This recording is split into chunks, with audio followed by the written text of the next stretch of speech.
So we are back, and this will be our first real episode of normal Nightmares on the Lost Highway, as normal as it gets. As normal as they are. Disappearances. Very rarely does a person completely disappear.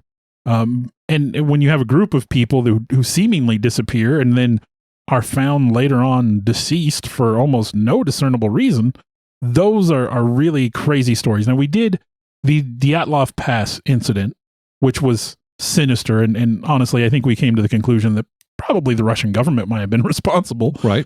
If only accidentally.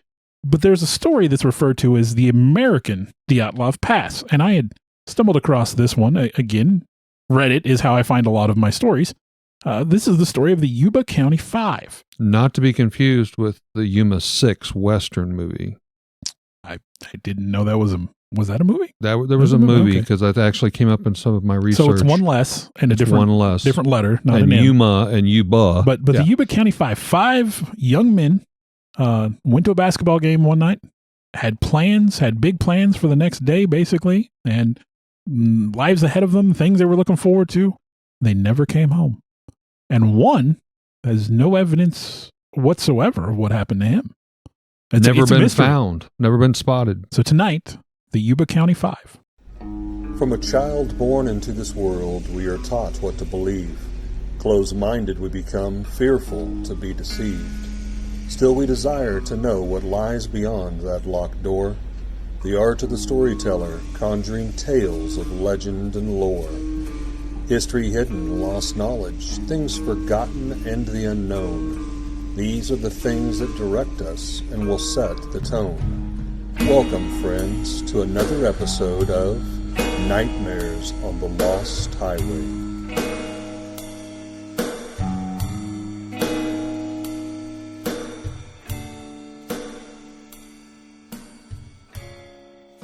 So this is a mystery, and it is very similar to the Dyatlov Pass incident, with the exception of the missing man who's never been found, although there are various stories about why. There's some speculations, yep.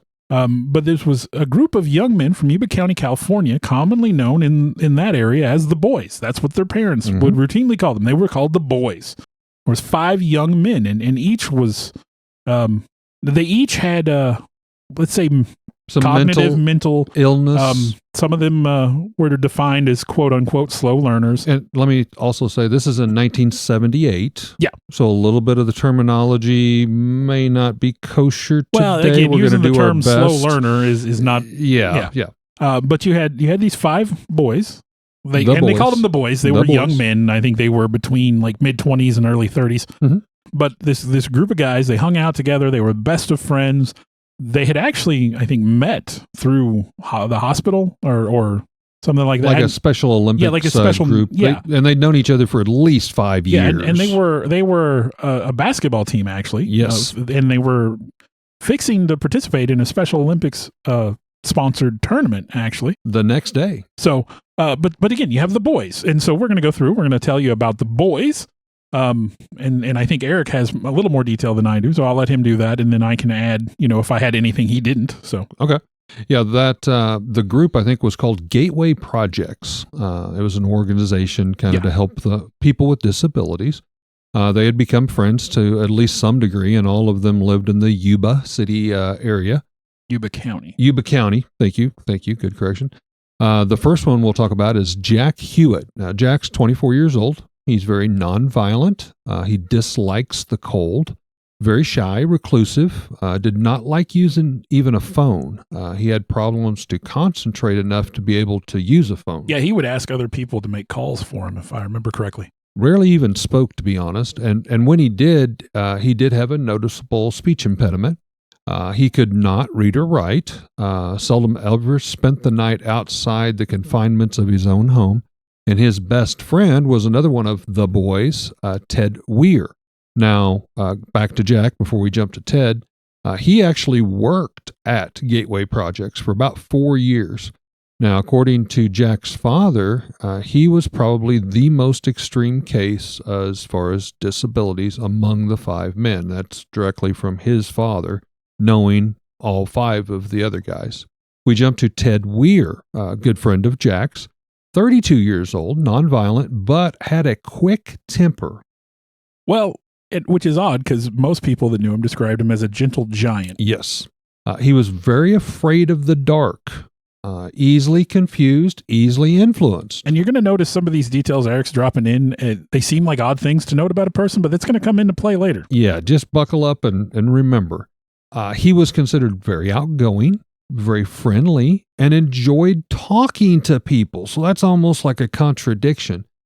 He could read and write. He was even able to hold down a supervised job. His family considered him not a leader, but not really a follower, more of a lone wolf, a black sheep, if you will. He did not, for example, understand some principles like why someone would need to stop at a stop sign. He did not, at one time when he was younger, their house caught on fire, and he did not leave the house, and the firefighters had to try to get him to leave, and he says, "I'm not done sleeping." So, I mean, that's just kind of the mindset. Then we jump to Jack Madruga. Now, Jack is 30 years old. He's nonviolent as well, also afraid of the dark, former military, Army for about 2 years, then served as a truck driver, got honorable discharge out of the military, by the way. His best friend is Bill Sterling, who I'll get to next, and he is definitely, according to his family, a follower. Not a leader, he is a follower. He was not mentally handicapped. He was just slow a bit in learning and with the thought process. Held down a job as a dishwasher for several years, was able to care and provide for himself. He did live with his mom, but even helped pay rent. He could access a situation and make what his family and friends considered sound judgments. Now, very key important part. This is the only one of the 5 who had a car. And he wouldn't let anybody else drive it. Yeah, he wouldn't let anybody drive. He was a careful driver by all accounts, but he had a blue 2-door Montego, and he would do nothing to risk his 1969 Mercury Montego. He wouldn't let anybody drive it. He took care of it. He would have never drove down a road he wasn't familiar with. Yeah. He never would have left it, just abandoned it, or, if That he was got his out of the baby. car, the windows were rolled up, it was secured. He cared a lot for that vehicle. And again, as Bill said, we're telling you a lot of these little facts because it plays a major role in the story. We then jump to Jack's good friend, Bill Sterling, another member of the boys. He's 29 years old, non-violent, but the family said he could definitely defend himself if he was cornered. He was very social, very outgoing, but also was pretty easy to be manipulated. And he was considered, depending on what day, a leader and a follower. It just kind of depended. He was very hyperactive his entire life. He could be a danger to himself or others for that reason. He graduated high school, could hold down simpler jobs.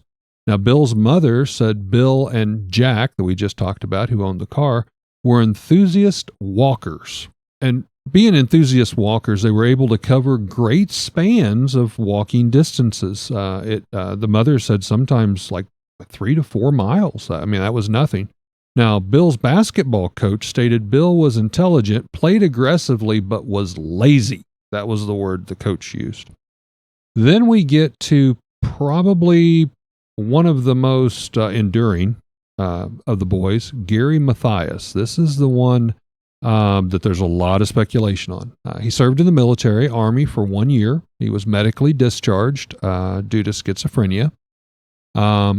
I did find in his military records that he was a suspect drug user, even in the military. There was, it was alleged that he, when he was stationed in Germany, he had gotten into that habit.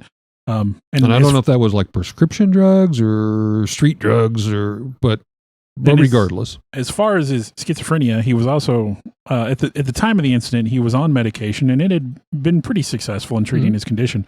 But he was also known to go off his medication from time to time. Yes. He did have a little bit of a criminal history involving some of his temper and some of those times when he would go off his medicine. Family and friends did describe him as unpredictable.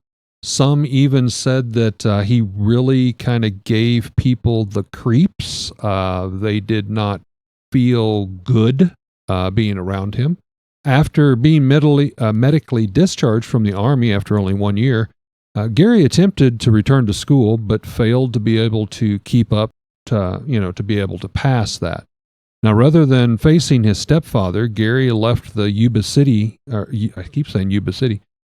County area and went to stay with his grandmother for a short period of time in Portland, Oregon.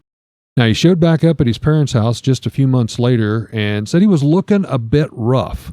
So they did a little researching.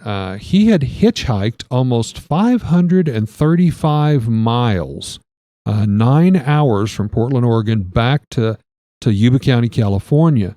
Now, during his hike, they asked him, well, how did you survive? What did you do? And he said, well, I stole milk that was delivered to front porches, and I often ate dog food that people put out on the porches to stay alive.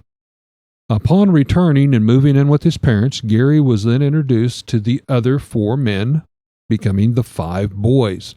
He seemed to prefer Jack Hewitt and Ted Weyer over the rest of them, often taking their sides, and he even said, I'm not going to be bullied or influenced by Jack or Bill. Now, he was able to drive. He was able to obviously stand up, defend himself. He was considered sometimes violent, especially, again, with the schizophrenia episodes, and again, even worse, when he went off his medicine. As I mentioned, he did have a little bit of a criminal history.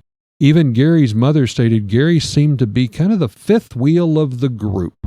So there's kind of a little background on all the boys. You kind of have a little bit of an understanding where each one of them are coming from.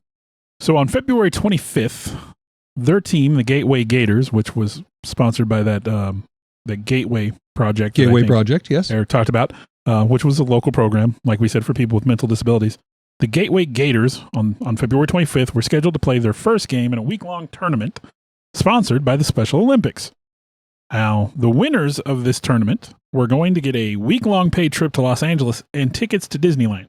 Wow. And even as, a nearly 50-year-old adult man, I would want tickets to Disneyland. I wouldn't pass that up. Absolutely, me too. If I had a chance to win those, I'd want to be there.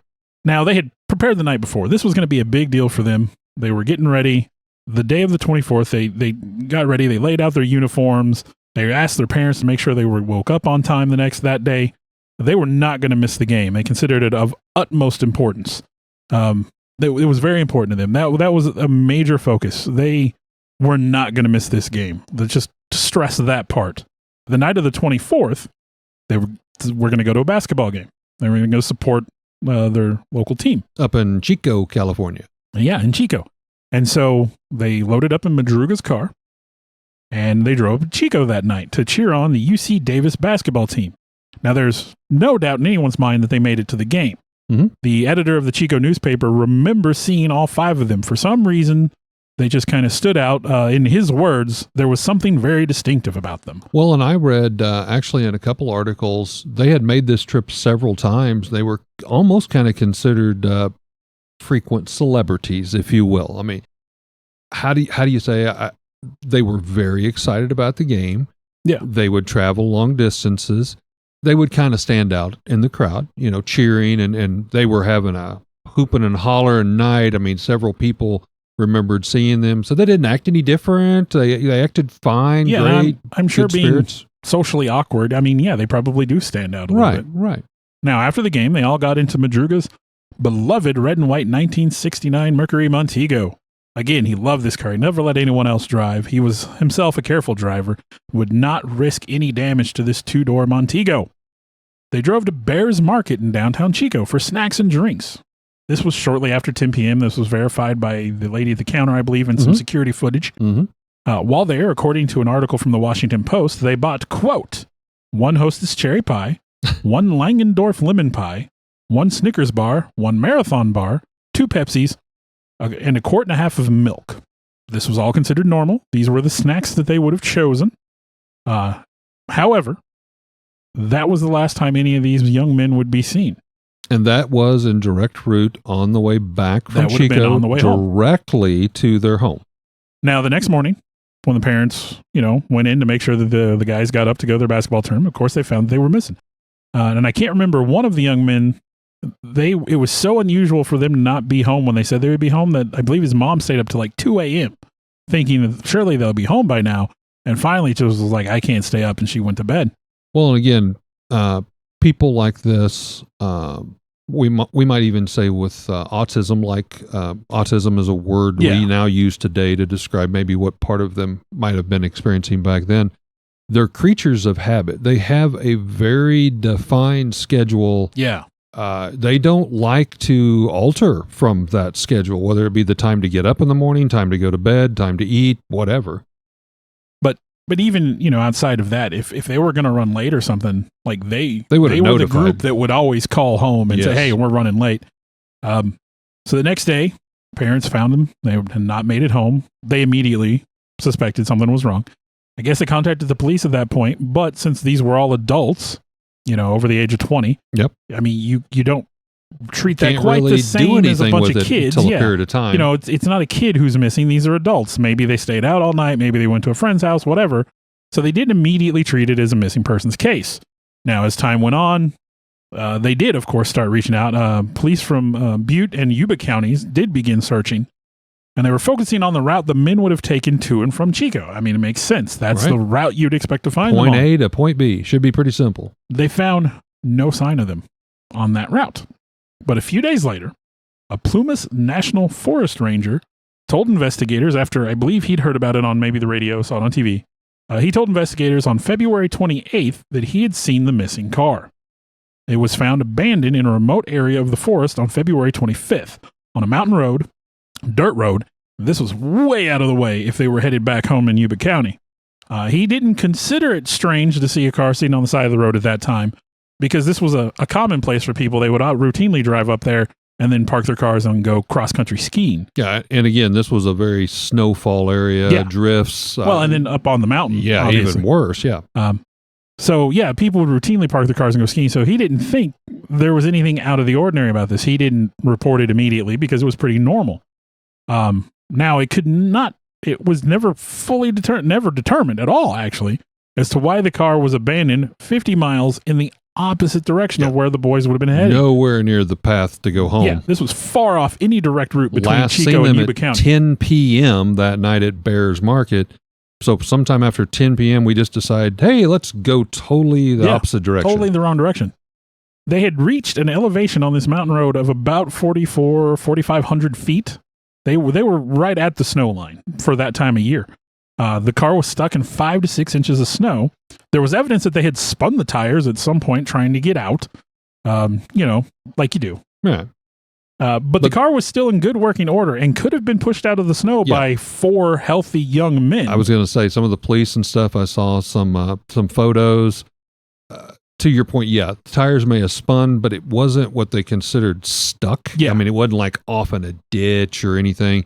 And they said that quite literally, there was nothing wrong mechanically with the car. Yeah, the police hot-wired it on the scene. Started right up immediately. Had at least a quarter of a tank of gas. And to your point, there was no reason. They even said that a couple grown men could have just pushed the car. I believe the exact wording I read was that two healthy men could have pushed it out. Yeah. Now, the keys were missing. I mentioned that they had to hotwire. The keys were missing. There was no trace of the men found at the time. Beyond snack wrappers, empty milk cartons, and programs from the basketball game inside the car. Now, they had only been wearing light windproof jackets when they left the house before. So if they abandoned the car and went off into the snow, that's all they were wearing. Now, I do have one fact I don't know if you came across, because I didn't find it addressed in a lot of places, but in a police file, I found where they noted there were only 4 sets of tracks leading away from the car. I did see that. There were not only 4. 5. So I have a theory for that later on. Okay. Now, Sterling and Madruga's fathers noted that their sons hated the cold. Eric mentioned that. They hated the cold. And the dark. They both disliked being outdoors. Some of them didn't like being out in the dark. Now, the car was towed back to town for a complete examination. They found no dents, gouges, or scrapes on the undercarriage, despite having gone over these rough gravel mountain roads with a lot of bumps, a lot of ruts, a lot of potholes. I can only assume washboard stretches, if you know what I mean. A little. Yeah, this wasn't like a paved highway. This was a mountain access road. Police believe you could have only driven up that road with no damage if you were experienced on the road. None of the boys would have been. Now, there is some debate on this. A lot of folks say, oh, you could have driven up there if you'd just been careful and went slow. But again, police stated that they didn't feel you could have gotten that far up the road without scraping your undercarriage a little bit. Might also add in there that they did find candy wrappers. Yeah. So they had eaten at least a good portion of the snacks. Their snacks. They had drank gotten their drinks. 10 p.m. that night up to whatever point this occurred. When discovered, the car was unlocked and one of the windows was rolled down. Again, that doesn't go That's with... not like Madruga at all. No. Madruga's parents said he never would have left his car unsecured if he was going to walk away from it. I get the impression this is a guy that locked his car in his driveway back in a time when people didn't do that. Right. You know, like I didn't do that for a long time. We didn't lock our house for a long time. Yeah, when we were kids, you didn't need to. Now, further search efforts were hampered when a severe snowstorm struck. And after nearly losing 2 of the searchers on snowcats in the storm, police said, okay, we got to call this off. So after trying for 2 days, they called off the search. Now, due to local media coverage of the case, police received multiple reports, as you know, authorities do in a situation like this. Sure. They probably get a lot of calls. They received reports that all or some of the boys had been seen after they left Chico. Now, most reports were easily dismissed, but 2 of these reports did attract some attention. One is the story of Joseph Shawns. Oh, this yes. Is a crazy story. That's kind of the 6th person on the mountain that night. Yeah. Now, he had himself inadvertently ended up spending the night on the mountain on February 24th, pretty close to where the Montego was found. Now, he was driving up there to check on the snow. I don't know if he was a skier. I don't know if he was going to out in the wilderness for some reason, but that's why he said he was going up there. Yeah, a little bit on Joseph Scone. His story, now, what would be the right way? Schon. You said Scone. I said Shone. I'm not sure. And I saw it spelled differently in another article, Shone. In a couple of the TV broadcasts I watched, documentaries, I think I got my Shone from that. Were they correct? I don't know. But it's Schon. Joseph. I said Shone. Scone. He kind of become our 6th person, so to speak, up there. Now, I did a lot of research into this guy. And let me just tell you, his story evolves and changes. It does fall apart under scrutiny. Yes. And it does change, but even he will admit, and you'll get there. I'm going to throw this out here. You'll notice several little inconsistencies that start and then it kind of comes unraveled. But early that same night, about 5 p.m., that 6th person can be found at his vacation home in Berry Creek. Now, that's about 25 miles east of Chico, so in the vicinity of where the boys have disappeared. This would be, we'll just say Joseph, who had become, in his words, bored. So he drove a short distance to Brush Creek Bar, where he had at least 1 beer. Well, and when you phrase it like that, Mm-hmm. I didn't know that part. Oh, yes. And there were several people there said he had a pitcher. There were several that said he had 1 beer. He had shots. Okay, the man is at a bar. He's going to drink.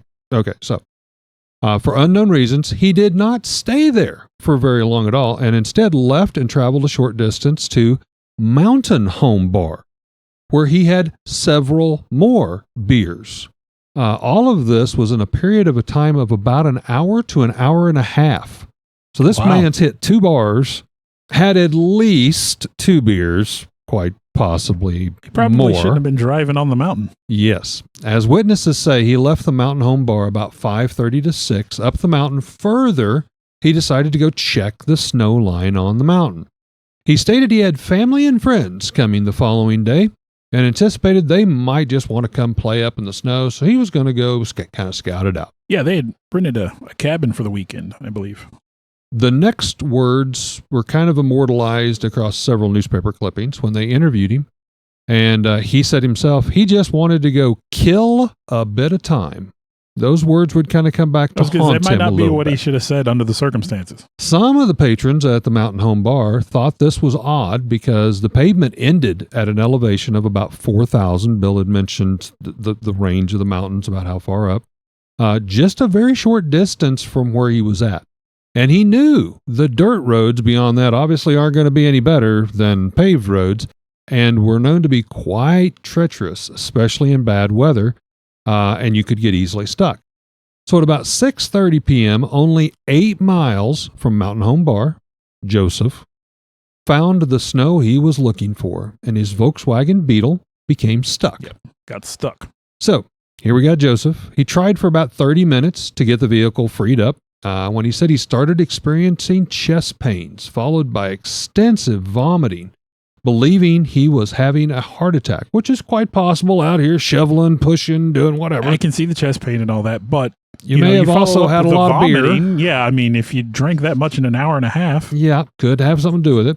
He said he started sweating profusely, became chilled. Well, you're out on the side of a mountain, working up a sweat. I was going to say, he's trying to push his car out of the snow. Yeah, he's going to work up a sweat, and he's going to be cold. Check mark. Okay. This guy, this guy's story already doesn't sound good. Yeah. Now, he was chilled, and he said that he had to go back to his car where he started it, turned on the headlights and the heater, and needed to warm up. Okay, well, that makes sense. You're out there on the mountain, got to, get back in the car, warm up a bit. But eventually, he falls asleep at the wheel in the still stuck Volkswagen Bug. Now, he stated over the next few hours, he had to exit his car several times, defecating and vomiting further, all around the car. Police reports do show there was evidence on the ground to support this. You don't want to be the officer that writes that up. Yeah, right. So at about 11 p.m. to midnight, Joseph stated he was aroused from sleep by headlights in his rearview window and whistling noises as if someone were like trying to call their dog, whistling for their dog to come. He said just a few moments later, he could make out silhouettes of several individuals outside, one of which even shined a flashlight right through the windows at him. But the windows of the Volkswagen were steamed over and kind of frozen, so he couldn't really see clearly, the face on the other side. Within a short time, the people just seemed to walk past him. Now, one version of his story at least says that he thought one of those people might have been a woman with a baby. Yes, we get to that, which adds more people possibly up on the side of this mountain where there shouldn't really be anybody at 11 midnight, He does finally, he says, manage to roll down the windows of the car. I can't imagine why that would take so long for multiple people to come by. They stop, they shine a flashlight in. Why it would take you that long to roll the window down before they've all left. Maybe it was froze? I've been drunk a time or two, and I'm not super coordinated when that happens. Maybe. And again, he was cold. He wasn't feeling well. And it was, maybe the window was frozen. Although, if he was staying in the car for the heat, you would think it would be warm inside. You would think the windows might have been fogged up on the inside, but everything should have been thawed out. You would think. Again, just weird little details. But he says, I managed to roll the window down, and it called out for help. He goes, I even laid on the horn, but they just kept walking. And eventually they just disappeared into the night outside in the realm of his own headlights. So he tried to summon enough energy to make that journey back to Mountain Home Bar, which was 8 miles away. So he leaves his car, said he literally is crawling. It is so slick. He tries to summon enough energy to make that journey back to the Mountain Home Bar, some 8 miles away. He leaves the car, I'll say the first time, to crawl up an embankment, trying to save time on the winding road rather than following it. He thought, I'll just kind of go up over top of the hill, maybe slide down the other side, cut off 10, 15 minutes. But while he was up here, he had a vantage point, and he spotted 2 other cars from the same direction in which he had traveled, meaning further down the mountain, coming upwards to where he was at. He stated one was a rust-colored red pickup, and the other was a lighter-colored 2-door car, both with headlights on. The truck pulled up behind the car kind of at a slight angle. He said he felt that was odd. He said he made out what he considered to be 7 adults. One of those 7 adults being a woman holding what appeared to be a small child. He yelled down from the embankment, the hill that he was at, but the wind and, the gusts and the snow and everything, he said it became apparent that no one could hear him. So he started to slide down the hill, trying to get towards them, thinking maybe they could help him. And again, he's still saying, I'm still vomiting, I'm not feeling well, weak in the legs. Well, I think in his own words, he was quoted as saying, I was half conscious, not lucid, hallucinating, and in deep pain. Whether I half saw or half imagined what I saw, I just don't know. Right. I mean, he'll himself admit, like, I don't know. Maybe I was hallucinating. I don't know. But within a short period of time, all the individuals that he had just saw entered the pickup and drove away, leaving the light-colored car parked alongside the road with the headlights now turned off. Okay, a pickup. 7 adults and a baby. Folks in a pickup. In a pickup. I don't know what kind of pickup. Didn't say. Maybe it was a dual cab. Even if you do like a king cab, that's a lot of people to get into a pickup. Maybe they jumped. Maybe they jumped in the back. If it was like a rescue thing, maybe in February in the snow on a mountain. Again, to me, Spidey senses just kind of went off, and it's like his story doesn't hold up well. Now, let's see. Still weak from this possible heart attack, already chilling, he decides, well, that didn't work out. I'm going to return back to my Volkswagen Beetle. So the guy goes back up the road again, around, because he took a shortcut down the hill, and gets back in the car again, starts it up, warms up a little bit. And, he's still thinking, I had a heart attack. That's why I had chest pains. That's why I vomited. That's why I did all this. I've got to go get help. He stayed for another hour or so until his car ran out of gas. And once again, he attempted to make that 8-mile trek back to Mountain Home Bar at 4 a.m. So this dude has spent the night literally out here. Maybe dying, defecating himself, vomiting around the car, and sliding down hills. And then finds the energy to walk 8 miles in the snow. I guess, hey, nobody's coming to get me. I guess it's going to be on me. It's 4 a.m. Sun's going to be coming up. Upon walking only a few miles, he comes across this light-colored car. He assumed the same one that he'd spotted, hours earlier from up on the hill. And it did match the description of the Buick blue and white Montego 2-door car belonging to the boys. Now, Joseph said he opened the car door, in which the dome light immediately came on. Said the car was a mess, lots of trash, open snack wrappers. Later added something about the condition of the way he found the car seemed childlike. That was his words that he used. He continued in short jolts of energy. Sometimes he said no more than 20 or 30 feet at a time before needing to stop and finally getting to the Mountain Home Bar. So the guy makes it 8 miles after spending the entire night up there. And that is about 10 a.m. So we jump from 4 a.m. to 10 a.m. to travel that 8 miles. I can't imagine it really got a lot warmer or anything. And not trying to get too graphic, but if you've defecated yourself, well, what are you carrying along with you? Well, it's winter. I mean, say the sun comes up at 7-ish. Yeah. Between 7 and 10, it ain't going to get a whole lot warmer. Well, patrons and the bartender, a Mrs. Eileen Aycock, Aycock, went on record. They said they witnessed Joseph kind of stumble into the bar. He just walks up to the bar and has a seat. He placed his hand, they said, on his forehead, kind of leaning forward, and he muttered, "I should have done this 2 years ago."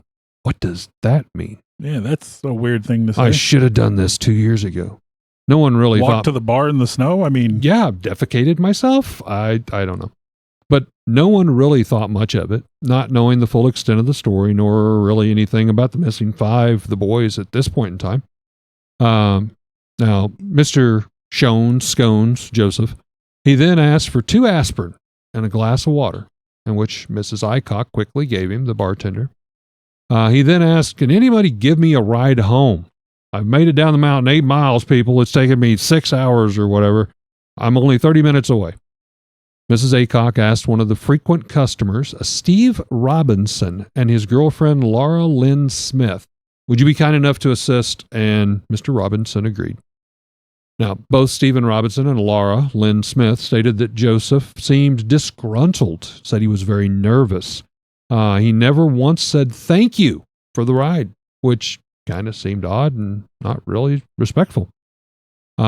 He did complain to the couple how a car followed him up the mountain so closely it almost forced him off the road and further up the mountain like they were chasing him. Well, there's yet another discrepancy. You betcha. Now, he blamed the entire incident on them, meaning this mystery car that pulled up and rode his rear end in his rearview mirror trying to push him further up the mountain or run him off the road. He stated there was nowhere for them to pass. Again, this isn't a big road. This is a small road. There was deep snow everywhere, and there was nowhere to turn around. Now, his story changed a bit more from this night when he was told, or he told several, that he was going up to inspect the snow line, if you'll remember, on the mountain. Yeah. Now, that later changed, and it was, I was going up to check my cabin. Now, as I already stated, his cabin's down the mountain, 30 minutes away. You don't go up the mountain to go check your cabin. You came from your cabin, remember, to go to the first bar, to go to the second bar, before you decided to go check the snow line or a second summer cabin you might have on the mountain. I don't know. Joseph did not own any cabin up in the mountain. Again, it was 30 miles, 30 minutes away. I found where it said 30 miles and 30 minutes. So I'm not real sure which one. I found a lot of places in this story where different sources gave different numbers, so I just tried to pick the most consistent. But regardless, it was down the mountain is Yeah. really the main focus. So you got this guy. Well, and after having heard his story, Weir's mother said that if he had heard someone calling for help, he wasn't the type that would have ignored that. He absolutely would have gone to see what this person needed. So she doesn't believe that it was them that he saw. Now, the other report, I said there were two. There was a woman who worked at a store in Brownsville, which was about 30 miles from where the car had been found. On March 3rd, she told deputies she had seen 4 of the men, only 4. Just several days afterwards. Yeah, Then. several days later, when they had stopped at the store in a red pickup truck There's the red pickup truck. the day after they disappeared. Mm. The store's owner was able to corroborate her story and also noted some of the things they bought and the way they were acting. Now, Weir's brother said that the behavior wasn't right, but that the snacks they bought would have been consistent with the things that his brother would have eaten. So, I mean, there's still that maybe it was them, maybe not. Now, again, these guys, this was February 25th was the day they were found or reported missing. You know, with the winter weather and the snow and the things like that, obviously things drug on. They didn't find them at the time. On June 4th, 1978, after the snow had melted, 4 of the men's bodies were found. Again, remember there were 4 sets of tracks. 4 sets of tracks, 4 men found, 5 people that went on this trip. Yes. But their bodies were found after a group of motorcyclists went to a trailer that was maintained by the U.S. Forest Service about 12 miles from where the Montego had been found. This gets weird. This part is really... The front windows of the trailer had been broken, and when they opened the door, they were immediately assailed by the odor of decay from a body that was inside laying on the bed. This was later identified as the body of Ted Weir. He was laying on his back, tightly wrapped in several sheets. I heard 8. Yeah. I mean, a lot of sheets with his hands crossed. His feet showed signs of severe frostbite. Authorities determined his cause of death to be a combination of hypothermia and starvation, and is believed that he had lived 8 to 12 weeks following their disappearance. He had grown a full beard. And he was normally clean-shaven. Yes. Yeah, he had grown a full beard, which supported this, and he had lost over 100 pounds. And I will say, you don't want to dig too deep on this because I saw pictures. Oh, I did not. To say that he had frostbite on his toes, there were toes like separated off the foot. I mean, it was bad. It was very bad. Yeah. And again, like Eric said, this trailer story is really weird in itself. There were dozens of cans of food from a nearby shed that had been apparently eaten. They had been opened with a military-style can opener, which was provided which was there in the trailer. Yeah. Now, 2 of these guys, if you remember, ex-military, so they were probably the only ones that would have known how to use it. One of which was Gary. But weirdly, there was a shed nearby, and in the shed, in a locker not too far from where they would have found this food, there was a locker that would have contained enough like preserved foods that these guys could have lived for like a year on this, and it was unopened. All that food was untouched.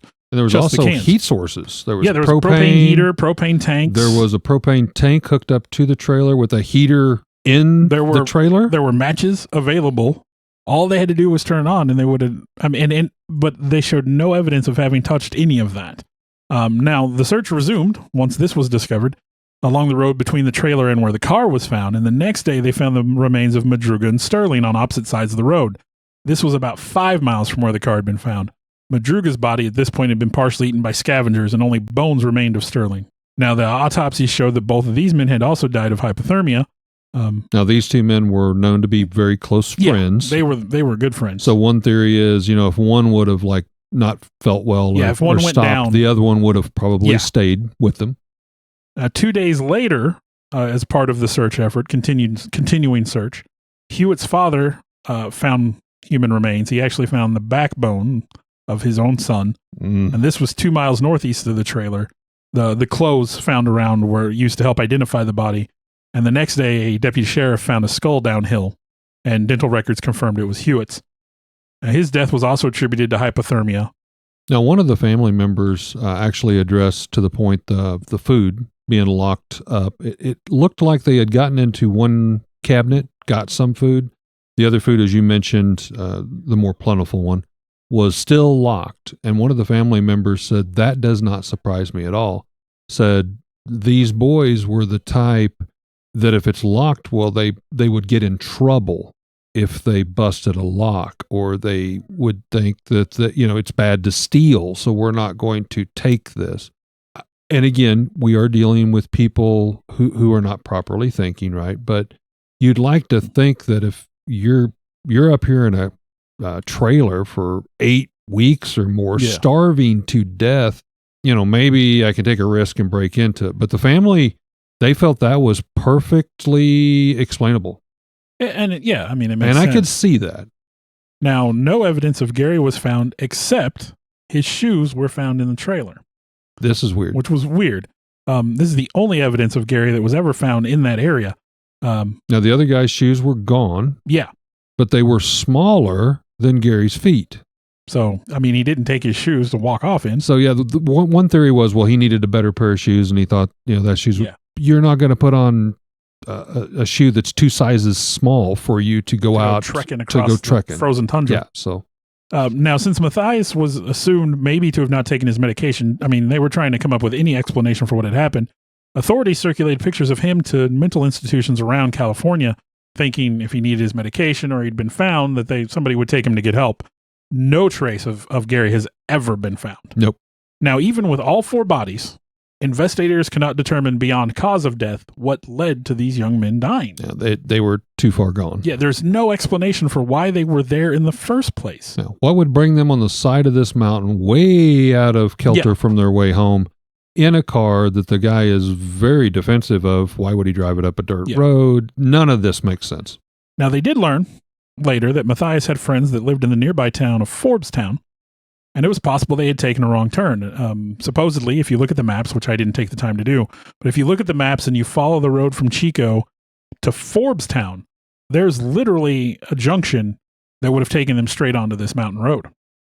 So if they had gone that way and they just taken a wrong turn. Now, if Matthias had friends in Forbestown and they took a wrong turn and end up on a gravel road up a mountain, you think he might have figured out, like, hey, we made a mistake. Yeah, wrong turn. So when they got stuck, that was just they should have turned around and gone back to the, down the hill, whatever. Like, if they'd made a wrong turn, it seems weird that they would have done that.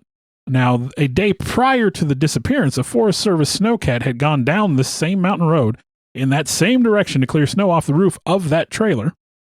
And police think maybe the men saw the tracks in the snow and followed them. Maybe thinking that there might be shelter or something in that direction. So, well, I know I had read an article where some of the, because they had hundreds of people out on the mountain early on, had walked up past these trailers. If you're searching for someone who needs shelter, why would you not look in the trailer? And wasn't like I said, the window was busted out. It showed signs of someone having tampered with it. So that didn't make any sense to me at all. So as far as the timeline, most likely Madruga and Sterling died of hypothermia halfway through the walk to these trailers. Hewitt died not long after that. And then the remaining 2 got to the trailer. They broke in where Weir died. And then maybe after Gary Matthias thought he died, he decided to try to go back to civilization. Right. Maybe he was there to try to take care of him the best he could. And when he lost him, they said literally the body was wrapped in 8 sheets, very much like a mummy. Hands crossed across the chest, very respectful, lying on his back. So maybe, that is definitely one theory. But then that opens up the whole new deal. Gary obviously was one of the ones that had military background. He obviously, quite possibly, was the one that used the military knife to open up the food.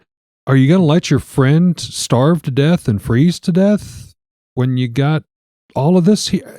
So much of this doesn't make sense. Go back to the fact that there were only 4 sets of prints. Maybe Gary wasn't there. That is another speculation. I do have a theory about that. In the years since, of course, I mean, this is still an open, active case as far as, a cold case, I guess. Yeah. But still an open case that has never been closed because we don't have any closure. We don't know what happened. Stories of the boys being involved in a fight outside the convenience store in Chico have circulated. There's also a report of a so-called town bully confessing in church to being part of killing the 5. Mm-hmm. However, who was involved, they said, with distributing of drugs, which Gary Mathias had a drug problem. Did have a drug supposedly. issue. However, neither of these theories has ever led to anything substantial, and many at the time even suspected that Gary may have been responsible since that he was never found. Maybe he did it. And that's kind of sad. But yeah, it's like, oh yeah, some people believe it's him just because he was the one that wasn't found. I understand that logic, but yeah, maybe he never even made it to the mountain. Well, I think most people, and I believe even Gary's own family, believe that he never made it out of the hills. Yeah. Like he died out there somewhere and it's just never been found. One of the forest rangers they interviewed to kind of set the terrain for this mountain, they said there were snowdrifts at that time frame as much as 20 foot deep. They said you could be walking along and there would be a crag or a crevice that could just be under the snow you not even see, and it would be 100-foot fall. Yeah. So let's face it, there's a lot of places that body remains could be. Well, speaking of the town bully, Gary's brother Tom believes the bully story. That's the one he stands by. He stated that the bully had a grudge against Gary, and that led him to take vengeance. Now, Tom believes that this bully and a group of his cohorts, maybe a bunch of folks in a red pickup, maybe, they beat with Gary, a woman and a baby. Yeah. Beat Gary to death and threw him over the Oroville Bridge, and then forced the rest of the group to drive the 19 miles up the mountain where the car was eventually found. And he made sure to point out there were only 4 sets of footprints that walked away from the car. Yeah. Of those remaining 4, they had carried Gary's shoes with them, maybe. However, Gary's sister Tammy thinks Gary was there with Ted in the trailer, and he was the one taking care of him, which we touched on a little bit. Right. But that also he had gone weeks without his medication, and at some point this would have affected him mentally after going so long without his medicine. And probably would have caused him to eventually just wander away. And that's a good point. I mean, obviously, he would, I'm sure, have a little bit of medicine he would carry with him, but not enough to get by for weeks. Like the guy to grow a full beard 8 to 12 weeks or whatever. Jack Madruga's niece, Kathy, believes Gary should be the prime suspect, though. She says she knew that Jack, and the others were afraid of Gary and that they didn't want him to go with them to the game. But they were too afraid to say anything. He was kind of the leader of the boys, you know. Mm-hmm. She said that she heard that from her uncle. Now, she also claims to have seen Gary within a year after the bodies were found. She was at her mother's bar in Browns Valley, and that she locked eyes with him. And when Gary realized who she was, that he took off running and was never seen again. Now, according to the Washington Post, we've touched on it. Gary did have some drug problems and had a spotty history in the Army with some violent and problematic outbursts. It was also acknowledged he'd been on medication. He'd been peaceful for years. The medication was working. And many point to the fact that they did drive to the game. They made it to the game. They were witness there. They stopped and got snacks, all without incident. So Gary was in his right mind. Like, nobody said he was behaving in a, dangerous or right. Like he was unstable. So yeah, I mean, it's just a crazy story. Well, back to our 6th person, we'll call it, on the mountain, Joseph. Here's my thoughts, just kind of a gut instinct. And, I have nothing to base this on. This is just everything that I kind of come across in the research. I think he had some role in this. Again, the boys were creatures of habit. They were looking forward to getting home in a timely manner because they had their own basketball game that following day. It almost is like maybe they were lured to the mountain, but doesn't really seem to be a lot of evidence to support that. I wonder if anybody ever investigated whether he and the bully were associated in any way. I don't know. But in regards to Joseph, again, I think he had a hand in this. let's go back to his comment that he made at the bar that night. I wish I would have done this 2 years ago. I don't think he was hoping to have a heart attack on the side of a mountain. I don't think that's what he was talking about. Or his, nighttime trek through the snow. But what happened 2 years ago? Something possibly related to one of these 5 men may have occurred. I come to find out that Joseph had a daughter who was also mentally handicapped, was also involved with some of the games and stuff of the Special Olympics group. I didn't find this. Came across that, and no proof. Let me just preface that. With the boys considered, and sometimes maybe saying things without thinking properly or whatever, we know that the daughter and the boys quite likely would have run into each other at these events. Well, and with Joseph. And Gary was known to have lapses in his medication. And a little hot-tempered. And I get, he'd had a couple of near arrests, I believe. So what if Gary maybe said something, did something to the daughter of Joseph, and Joseph, for whatever reason, ran into the boys that night, knew they were coming, maybe went to, I don't understand the 2 bars, why he would go to 2 bars unless he knew maybe somebody was bringing them. Well, and maybe a little liquid courage. Maybe liquid courage, but I mean, the 5 boys, I don't see being like, hey, let's go to the bar and have a few drinks. That's not them. Well, if you go back and you think about the red pickup and you think about the bully story, maybe there were, I'm theorizing here, but maybe there was more than one person that had a reason to see something happen. Joseph, Shones, maybe what he was referring to, I wish I would have done this 2 years ago, may have been in his mind some type of an attack on his daughter by one of the boys. And, again, liquid courage in you. Maybe you happen to see a face and you remember him. Again, these people are probably going to stand out a little bit more. Well, and they probably wouldn't have made a secret of going to the basketball game if they'd been practicing for their tournament. Yeah. I mean, so that's, for what it's worth, that's my thought. Nothing more than a hypothesis. But again, it almost seems like somebody lured him up. The one speculation you touched upon was the one boy had friends that lived in the nearby town. The bully aspect, who I read was also kind of associated with being a drug dealer, maybe that followed them. And for whatever reason, maybe they threw Gary off of the bridge. Maybe they made him take his shoes off, walk in front, humiliation, all this type of thing. Pushed him off, maybe even made him jump off the bridge. Can you imagine the other 4 boys? I mean, they would go into, I would think, full-blown panic mode. They're not going to be thinking rationally. So then what are we going to do with all these witnesses? Well, we can't throw everybody off the bridge. Yeah. Let's just drive up the mountain and we'll scare them really bad and just turn them loose, because what's the chances of them surviving? Well, and people making judgments like, you could just dump these guys off and they're not going to make it. Yeah. So pretty dark thoughts there, but it kind of makes sense, to me at least. Our little public service here. If you do find yourself in a situation where you're stranded in a car in the snow, as long as you can, stay with your vehicle. That is the safest way and the most likely way that you're going to be found. If you decide to wander off at night in the snow, you're going to get lost and you're going to be exposed to the elements.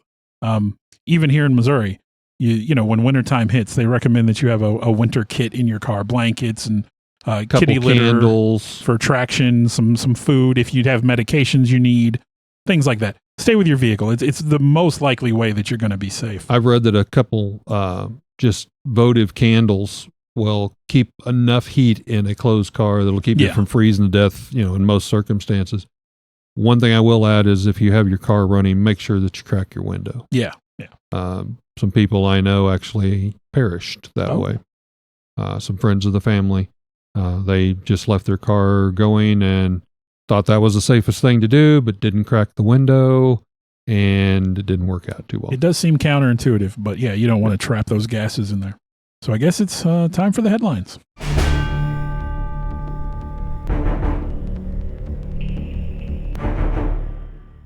All right. Well, I've got a headline of the mysterious case of Hannah Up. Have you heard of this one, Bill? I have not. Okay. Well, she disappeared 3 times. Don't know if you can disappear 3 times. You can disappear once. Well, the other times you just get lost, well, right? Yeah, but that's the fish hook that lured me into this story. Well, I mean, yeah, it definitely we're talking is about attention grabber. weird disappearances. Well, this gal disappeared 3 times. 2008, about midday, September 16th, 2008, Hannah Up, UPP, was floating face down in the water of southern Manhattan, New York. 2 men who worked on the ferry dock nearby were directed to rescue the woman, thinking that she was dead, being spotted by the captain. They hoisted her up where she heaved for air, face down in the water. Okay. Wow. She was alive, but needed obviously some hospitalization due to suffering from hypothermia, dehydration, and severe sunburn on one side of her body that was upside, the backside, where apparently she'd been floating for some time, enough to get a sunburn. Yeah, that doesn't... She had been missing for 3 weeks. Really? Really. Wow. Now, she is a teacher, and the article read, Teacher, 23, disappears in thin air. One headline from a daily news read on September 5th, 2008, 11 days before she was eventually found. Now, in late August, the 23-year-old schoolteacher had left her New York City apartment to go for a run when she was later found rescued from the water. Said she was going for a jog, and that was the last thing that she remembered. Now, while in the hospital, it took some time to reconcile with the fact that 20 days had lapsed since that time frame, and she simply had no memory whatsoever of it. It was as if the city had just simply opened up, swallowed her whole for 20 days, belched her out, face down in the water, enough to get a sunburn on her backside, and luckily rescued. It was 2008. 2013. 5 years would go by before Hannah suffered her second episode of the rare, we'll call it amnesia disorder. I was going to say, it definitely sounds like it might be a mental thing. Yes. September 2013, Hannah was working as an assistant teacher in Montessori School in Maryland. I'm sure I butchered the name of that school. I apologize. Now, one morning, her mother was informed by the police that her daughter's wallet and phone had been found on a footpath. Again, we know that she liked to walk, she liked to jog, so that kind of fit. She'd been missing for 2 days, and when she regained her memory while in a creek in Maryland with a shopping trolley next to her in the creek. I don't know if maybe I'm envisioning like the ding, ding, ding, ding of a trolley. Maybe it kind of... Well, I think you're thinking wrong. I'm thinking like shopping cart. That could be a shopping cart. It said trolley. Well, I don't know. Different parts of the country use a different word. In the South, they say buggy. Buggy. So We got buggy. when you say shopping trolley, I think Okay. like a shopping cart. Okay. Maybe a shopping cart bumped up against her in the creek while she was there in Maryland. Something at least kind of jarred her back out. According to local reports at the same time, now she had asked a stranger to borrow their phone so that she could call her mom. So again, she's thinking clearly now. She comes up out of the creek. Hey, can I borrow your phone? I want to call my mom. At this time, she's 28 years old. Last night, our beloved Hannah, this was the mother's quote, was located safe and sound and now is at home. We are super relieved and are rejoicing. We are tremendously grateful for your thoughts and prayers and attentiveness during the time that she was missing, Hannah's mom said in a public statement. A year later, Hannah moved from St. Thomas to the U.S. Virgin Islands of the Caribbean, where she got to work as a teacher. Now, I know your wife's a teacher. I'm sure she'd love to go to the Caribbean islands and teach, maybe. I might let her do that. You might relocate there. We would have to figure out this. Yeah, this long distance recording that we joked about. Yeah. But I wouldn't pass up living on an island. Like, wow. Okay. So apparently, I guess my point is she's a good teacher. But she keeps getting hired. 2017. Hannah is living on the island when a Hurricane Irma surged through the Caribbean in September of 2017. Caused devastating damage to her new home. She survived the hurricane, but was about to be hit by a second incoming hurricane in a few days. On September 14th, Hannah left a note for her housemates, because apparently she was sharing a place there in the Caribbean. I can imagine it'd be pretty expensive, saying that she was going to go for a morning swim on her way to school. Now, I'm thinking, On her way to school? you just had a hurricane. You got another one coming in 2 days. I'm going to school, but I'm going to go take a swim in the ocean. Not real sure about that, but regardless, she never made it to work, and she never made it back home.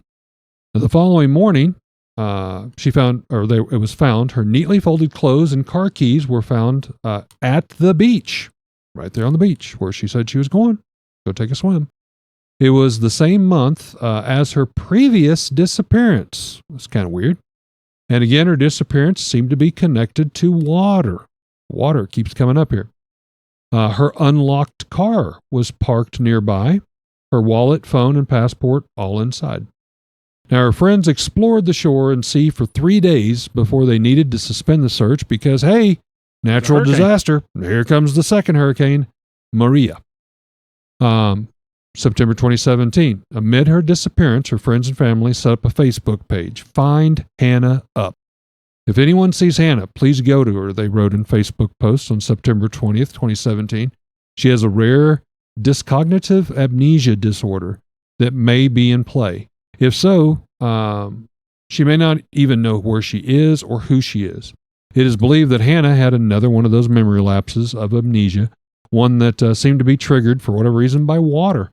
And unfortunately, in this instance, with that hurricane, most likely escalated things from bad to worse, very possibly sweeping her out to sea.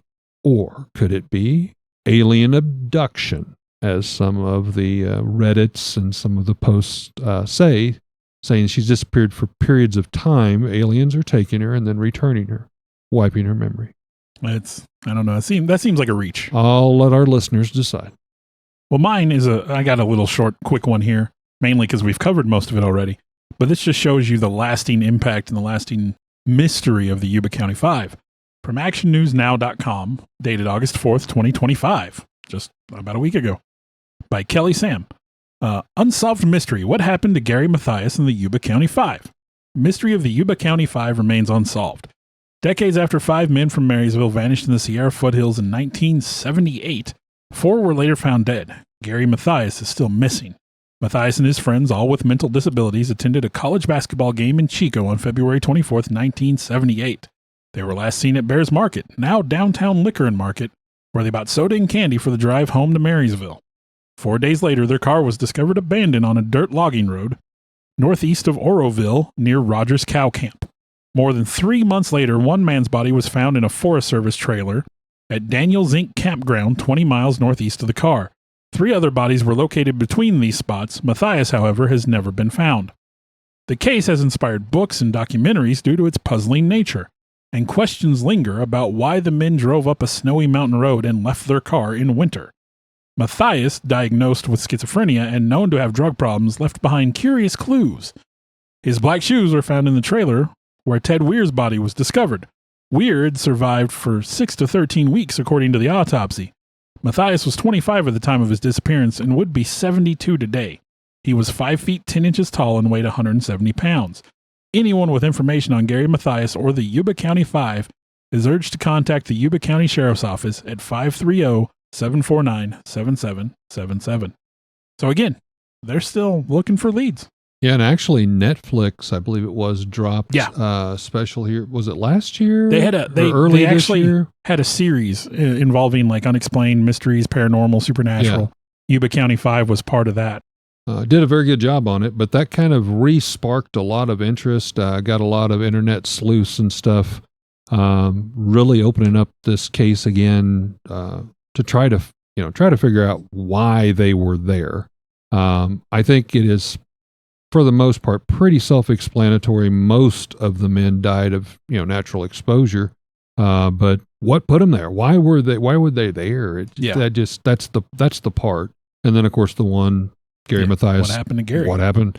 Did he even make it up the mountain? Was he somehow involved with it? I don't know. Well, Bill, we've covered a roller coaster tonight, I think, with this episode. I felt it was a very good one. I'm glad you brought it to us. A lot of speculation out there. Weird case. So it's question time. And I struggled a bit because we talked about a lot. The only thing I could come up with is, as you're dressed today, what you got in your car today. You find yourself stranded on the side of a mountain. We don't really have big mountains here in the Ozarks, but the Ozark Mountains. But work yeah, with they're me not a big. little bit here. You're stranded for whatever I'm reason, somewhere flat around tire Branson. or something. You're a long ways away from anything. It's dark because, of course, everything's got to happen in the dark. When you get a flat tire or whatever, you got what's in your pockets, what's in your car, and obviously you need to go try to find help. And you're on a little dirt road. Now, you passed a gas station and a 24-hour truck stop back down probably 10 miles back. You find an old broken down sign leaning over in the ditch that says 3 miles ahead, there's another gas station.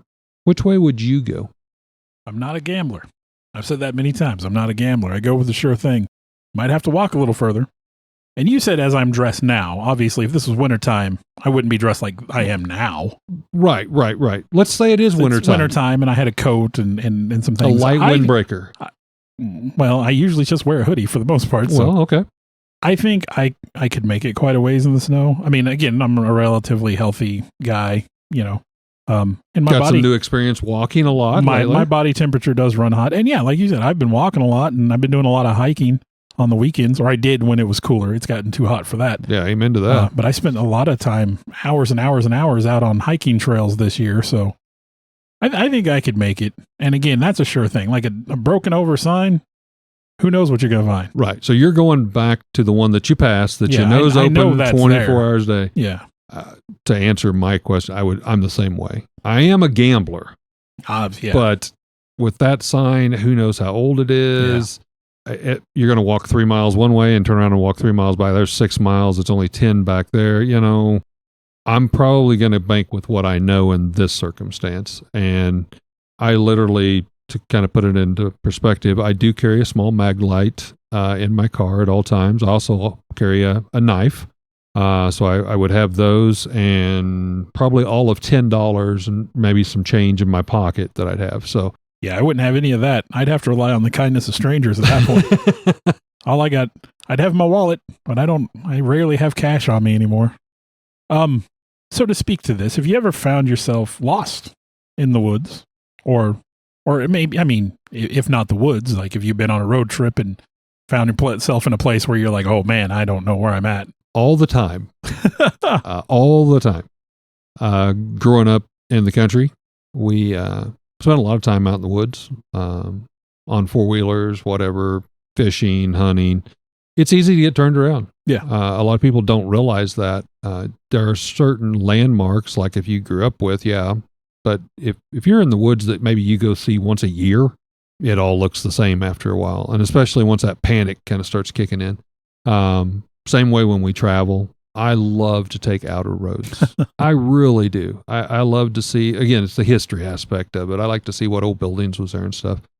Thank God we have like GPS and our phones and everything. Absolutely. So it really kind of makes it hard to get lost traveling on roads. Yeah. But going back to the woods, when I was a young boy, there was a sinkhole that was nearby. And this was a sinkhole that you had to rappel down quite deep, about 30 foot down. The opening easily could have fit 2 semi-trucks. I mean, we're talking a huge sinkhole. It had been used as a dump, and there literally was old cars and stuff. And, of course, young, dumb, stupid, so we didn't have rope. There was grapevines that grew naturally. Wow. So we just used those to rappel down. That's brave. That's stupid. I'll say it for you. I'll say it for you. But we got down in the sinkhole, and we had one flashlight between like 3 of us. And it was one of those little tiny mag lights, and the batteries were not new. We'll just put it that way.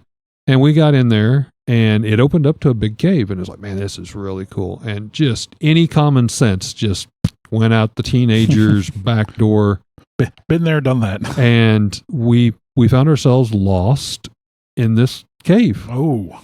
And that was very, very scary because it seemed like the batteries of the flashlight knew that, and they had a sense of humor. Yeah. They're going to cut out. We weren't laughing. Hey, I've seen scary movies before, Eric. I know how that works. Now, ironically, again, we were maybe 13. Maybe. I'm thinking we were probably closer to 11 or 12. So I'd like to think I got a little smarter, but maybe not. The flashlight went out, and that's what saved us because we could see then daylight. You could see the daylight. We could see the daylight, so we went to the daylight. And got All right. Whole thing probably lasted 20 minutes, but my gosh, it seemed like an eternity. Well, I do have a story of getting lost in the woods, but I think I've told it on the podcast before, so I'm not going to rehash the whole thing here. But we had heard that when we lived out in Dixon, back behind in the woods behind our house, there was a cave. A lot of people I'd gone to school with and whatnot, and they're like, hey, there's a cave out there. The caves. And we were kids, and we wanted to go Welcome find it. to Missouri. I was in high school, maybe just out of high school when this happened. But it was me, my brother, I think my stepsister was there, the neighbor kid, and his sister. And You had a posse. we all went out in the woods to find this cave, and we had followed an old stream bed, and we knew there was a place we were supposed to cut out to head back home, and we missed it somewhere along the line. And we got to the end of this old stream bed, and we're like, okay, This we doesn't made look a right. mistake. And so we could tell there was a road pretty close by. You could kind of see it through the trees. So we climbed up to get to this road, and we're on a gravel road. The only gravel road that was where we were at was just the little gravel road that our house was on. And that was just, if we'd come out on that road, we'd have known it. Everything else was paved around there. So we immediately, I was like, I don't know where we're at. So I just like picked a direction and started walking. I'm like, we'll get somewhere we recognize sooner or later. It's not that big an area. We kind of got a 50-50 shot here. We never did find a place we recognized. We were out there for a long time. Oh my. To the point where it was like scooping water out of like streams to like get a drink because we hadn't had anything. Like we didn't bring anything with us. Finally, a car stopped, and this lady was like, "Are you kids lost?" I'm like, yeah. So the stream was like following the road somewhere? No, like we'd cut across like a low water and Okay. something like that. And this lady was just like, "You kids lost?" And we're like, yeah. And I will say, I'm a little PSA for this story. Don't do what I did. Get in the car with strangers. Here was my idea. There were like 6 of us, and I was like, teenage boy in the prime of life.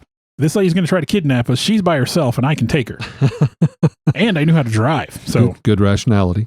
Well, maybe. So we got in the car, gave her directions to where we lived, told her where we lived anyway. We couldn't give directions. We were lost, right? Yeah, right. We told her roughly where we lived, and she's like, oh, I know where to find that. So she starts driving.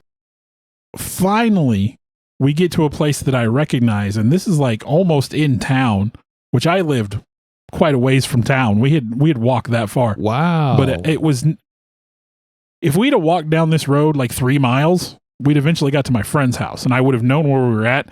And at that point, I would have been terrified because I would have had to walk to his house to call our parents, and then we would have all been in trouble. So getting picked up by a stranger kept us out of trouble at the very least. So what time frame? I mean, what from the time you started this adventure We were gone for hours. to the time you got back home? Like, we would have left, let's say we left like 9, 10 o'clock. This was like 2 or 3. We were gone for a long time. So we get to the house, we all get out of the car, we thank the lady.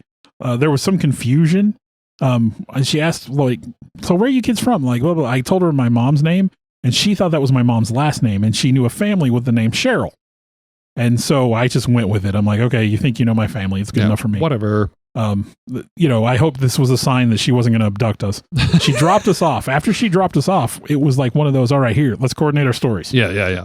We're going to go inside, and we're going to say, that's a family friend of yours for the one household. Oh, clever. We're going to go in there, and we're going to, you tell your family it was, a friend of ours, and that'll keep everybody out of trouble. But it was very just devious, Bill. Very devious. I haven't Your always children listen to this podcast, or at least part of them. Man. And then, of course, the other part of it is, speaking of getting lost on the road, sort of a hallmark of mine and my wife's marriage from the very beginning. Date number 1. Ooh. We got lost and ended up in Illinois when we were going to St. Louis. Hey, baby, this is a sign of things to come. Yeah. And then one time when we went to visit her family in Tennessee, I took a wrong turn in Nashville and spent the next 2 hours driving through Kentucky. I have missed that turnoff for Nashville. Well, I have been there, and it's like, this doesn't look right. Well, we had left early in the morning, and my wife was sleeping. And then she woke up, and she's looking around, and she's like, none of this looks familiar. And then she realized all the signs on all the town names on the signs were Kentucky signs. And she's like, where are we? I'm like, I don't know. I thought I took the right turn. We stopped and got an atlas. Man, we were like 2 hours out of the way at this point. We had to drive cross country to get back on track. Back in the days before GPS. How yeah, do we this do was it? before. Yeah, this was, well, they had GPSs back then. I just couldn't afford one. Right.